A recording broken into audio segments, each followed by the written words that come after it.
Aí, ó, estamos aqui fazendo a manutenção da esteira. A placa tinha tido um curto aí, ter ligado aqui, ó, 220. Estamos aqui fazendo a devida manutenção dela e fazendo uns ajustes, tá?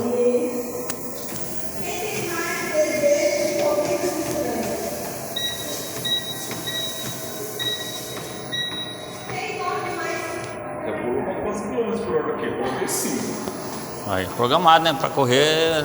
Quem é mais disciplinado pode fazer. Aí, ó, a manutenção da placa recuperada. Vamos fazer aqui uma limpeza do motor.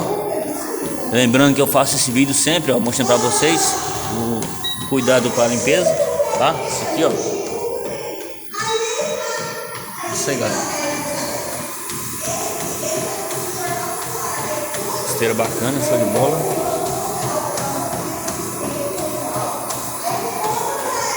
Movimente. Os modelos mais novos aí estão sendo lançados no mercado.